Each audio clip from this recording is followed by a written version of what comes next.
أشهد أن لا إله إلا الله وحده لا شريك له وأشهد أن محمدا عبده ورسوله أما بعد فأعوذ بالله من الشيطان الرجيم بسم الله الرحمن الرحيم سامعین و ناظرین کرام، السلام علیکم ورحمۃ اللہ وبرکاتہ۔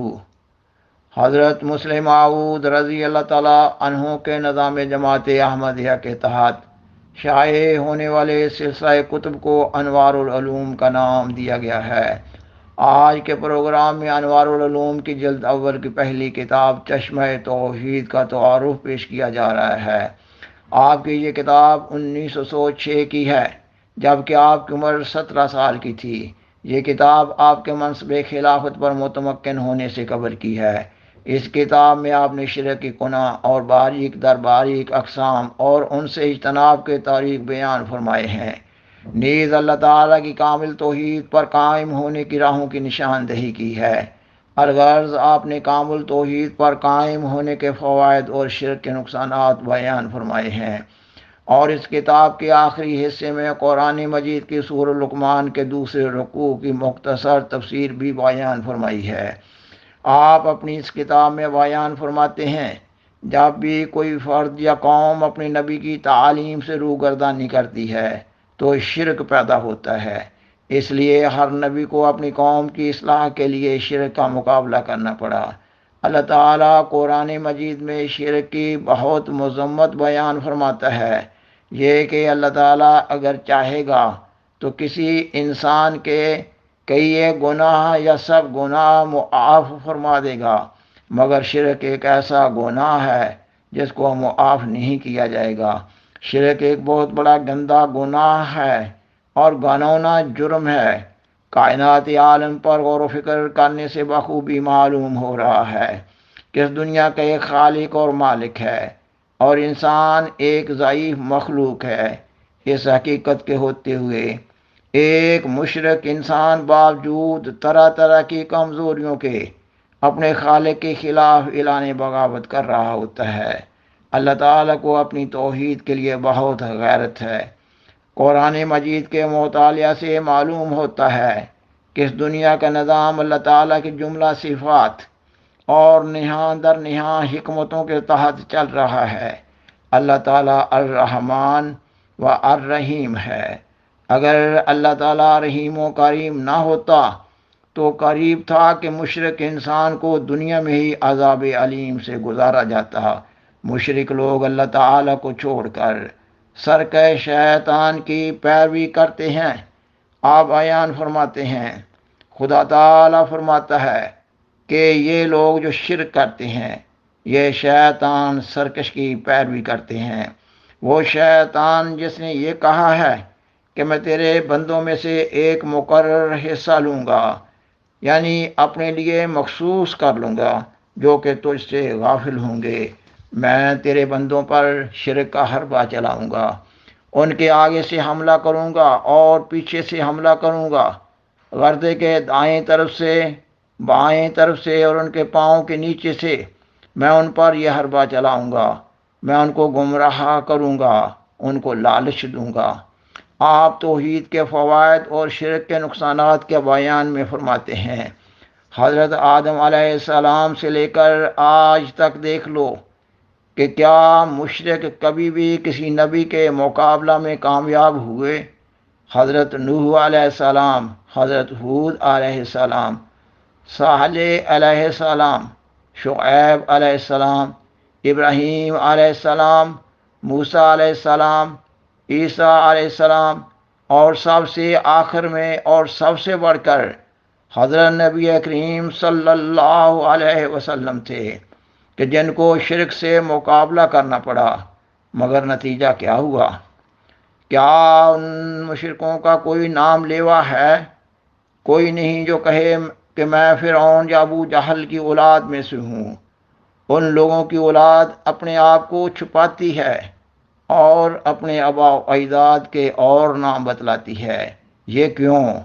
اس لیے کہ شرک کبھی کامیاب نہیں ہوتا، اور کیونکہ ان لوگوں پر خدا کے عذاب نازل ہوئے اور وہ ناکام ہوئے، اس لیے ان کی اولاد بھی ان کو برا بھلا کہتی ہے اور اس کو پسند نہیں کرتی کہ ان کو ان مشرکوں کے ساتھ منسوب کیا جائے۔ غرض یہ شرک ایک ایسا پوشیدہ مرض ہے، جیسا کہ مریض کو تپدق، جو رفتہ رفتہ انسان کو ہلاک کر کے ہی چھوڑتا ہے، یا ایک درخت کو کیڑا کہ ایک مدت کے بعد ایک بڑے عالیشان درخت کو گرا کر زمین کے برابر کر دیتا ہے۔ آپ شرک سے بچنے اور توحید کامل پر قائم ہونے کی راہوں کی نشاندہی کرتے ہوئے فرماتے ہیں، اس سے بچنے کے لیے انسان کو کامل تقوی اور پرہیزگاری کی ضرورت ہے۔ انسان کو چاہیے کہ ہر وقت اپنی نظروں کے سامنے خدا تعالیٰ کی صفات کو رکھے، تاکہ ہر گھڑی اس کا دل خدا کی طرف جھکا رہے اور خدا بھی اس پر اپنا سایہ ڈالے، جیسا کہ خدا تعالیٰ نے فرمایا ہے کہ اوپر کی طرف اس نے شیطان کے حملوں سے محفوظ رکھی ہے۔ ہم بکریوں کی طرح ہیں، بلکہ ان سے بھی کمزور، اور شیطان ایک طاقتور بھیڑیا ہے۔ پس جب تک ہم خدا جو کہ ہمارا نگہبان ہے اس کے سامنے ہیں، تب تک تو شیطان کے خونخوار حملوں سے محفوظ ہیں، مگر جب ذرا سی غفلت کی وجہ سے ہم اس کی نظروں سے اوجھل ہوئے کہ شیطان نے ہم کو ایک ہی حملہ میں مغلوب کر لیا۔ خدا کی نظروں سے غائب ہونے کے یہ معنی نہیں کہ کبھی ایسا بھی موقع آ جاتا ہے کہ خدا ہم کو نہیں دیکھتا، بلکہ وہ تو بصیر ہے۔ میری اس سے یہ مراد ہے کہ جب ہم اس کی خاص نظر رحم کو اپنی کسی بد کرداری کی وجہ سے دور کر دیں، اور اس لیے ہم کو چاہیے کہ ہر وقت خدا تعالیٰ کے زیادہ اور زیادہ قریب ہونے کی کوشش کریں، اور اس کے لیے وہ ہم سے وعدہ کرتا ہے کہ جب ایک قدم تم میری طرف آؤ گے تو میں 2 قدم تمہاری طرف آؤں گا۔ اگر تم میری طرف تیز چل کر آؤ گے تو میں دوڑ کر آؤں گا۔ پس جب تک ہم خدا تعالیٰ کی طرف تیز قدموں سے بلکہ دوڑ کر نہ جائیں گے، ہماری ایسی حالت ہے جیسا کہ ایک بندھی ہوئی بکری بھیڑیے کے سامنے، اور جس کو کہ بھیڑیا ایک ہی حملہ سے اچک کر لے جاوے گا۔ پس ہر کام کے کرتے ہوئے اور ہر لفظ کے بولتے ہوئے شرک کا دیان کر لو، تاکہ ایسا نہ ہو کہ خدا تعالیٰ سے دور اور شیطان کے شکار ہو جاؤ۔ اس وقت ممکن ہے کہ بعض لوگوں کے دل میں یہ خیال پیدا ہو کہ میں نے شرک کا اس طرح بیان کیا ہے گویا کہ دنیا میں اور کوئی گناہ ہے ہی نہیں، لیکن نہیں، میرا مطلب یہ نہیں، بلکہ میرا مطلب یہ ہے کہ شرک ہی سے دوسرے گناہ بھی پیدا ہوتے ہیں۔ جب ایک انسان شرک سے بالکل پاک ہو تو کیوں کر ممکن ہو سکتا ہے کہ وہ گناہ کرے؟ کیونکہ جب وہ خدا تعالیٰ کی کل صفات پر ایمان رکھتا ہے تو وہ کوئی برائی نہیں کر سکتا۔ چور جب چوری کو جاتا ہے، اگر اس کو یہ ایمان ہو کہ خدا ہے جو کہ دیکھتا ہے اور گناہ کی سزا دیتا ہے، تو پھر وہ کبھی چوری نہیں کر سکتا۔ اسی طرح دوسرے گناہ کرنے والے اگر بجائے مخلوق الہی سے ڈرنے کے خود خالق سے ہی ڈریں تو وہ ان تمام فریبوں اور گندیوں کو چھوڑ دیں جو کہ بصورت دیگر ان کے دلوں میں جاگزین ہوتے ہیں۔ پس جو شرک کو چھوڑتا ہے وہ کبھی کوئی گناہ نہیں کر سکتا جس کا اس کو علم ہو، اور بے علمی کی خطا کو تو خدا بھی نہیں پکڑتا۔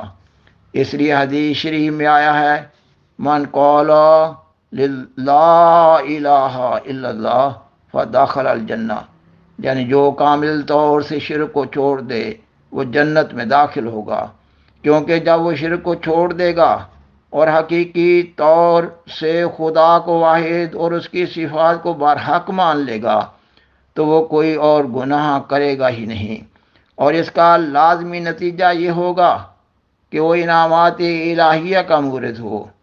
ایسے آدمی کا چلنا پھرنا، کھانا اور پینا سب خدا کے لیے ہی ہوتا ہے، یعنی جب وہ بولتا ہے تو خدا کے لیے بولتا ہے، اور سنتا ہے تو خدا کے لیے سنتا ہے، کھاتا ہے تو خدا کے لیے کھاتا ہے، اور پیتا ہے تو خدا کے لیے۔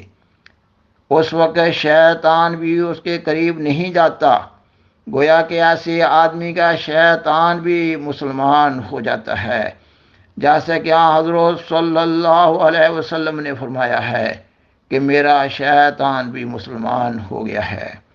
سامعین و ناظرین کرام، بالآخر درخواست ہے کہ برائے مہربانی اس پروگرام کو دوسروں سے شیئر کریں، اور آذرہ کرم اس چینل کو سبسکرائب کریں۔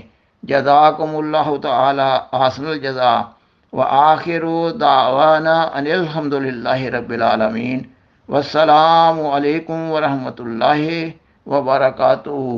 شکریہ۔